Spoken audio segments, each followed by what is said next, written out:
quarters. Stand by. Steady as she goes. Captain, welcome aboard the Liberty Belle. I'm your captain, Horace Bixby, and my pilot with me here on the Texas deck is a young cub that goes by the name of Sam Clemens. He's marking his 100th voyage down the river today with nary a calamity on his watch.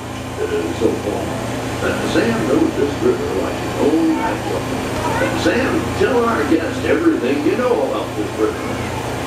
Well now, I always figure it is better to keep your mouth shut and be stupid than to open it and remove all doubt. But I will tell you this, I love this river more than anything else. I've loved this river even from the time I was a toddler back in Missouri. Before we get too much further out of port, I think I should mention that you best not be sitting on those handrails. They're the only thing between you and the river, and the river don't always take kindly to uninvited guests.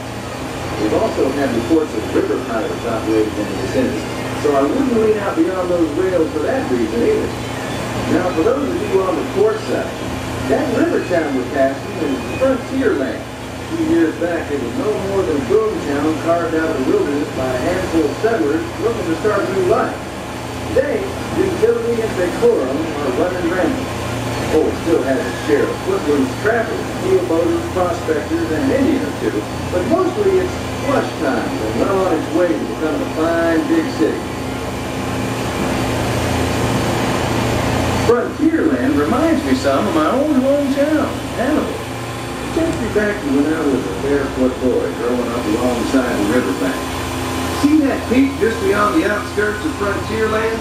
That's Chickapin Hill, or at least it used to be. Dam burst a few years back, and folks been calling it Splash Mountain ever since. Some of even taking to riding all-around logs over the big falls. Seems far-fetched, I know, but it's the truth.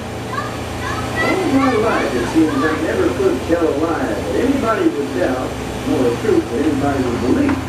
But believe me when I tell you, truth is the most valuable thing we have. So I make sure I only use it for the fun.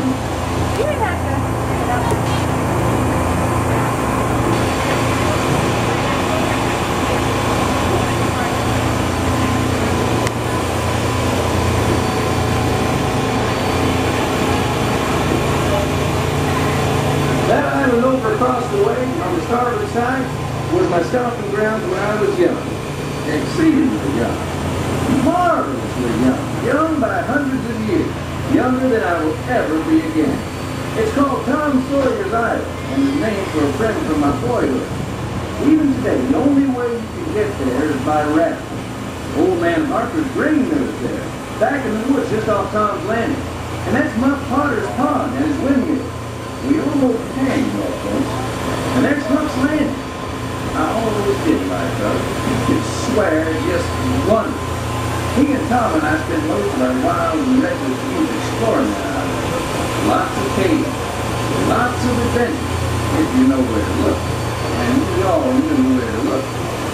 That's Superstition Bridge. It connects the Big Island to the Little. And if you follow the Wilderness Trail there, it'll lead you right up to the gates of Fort Lang.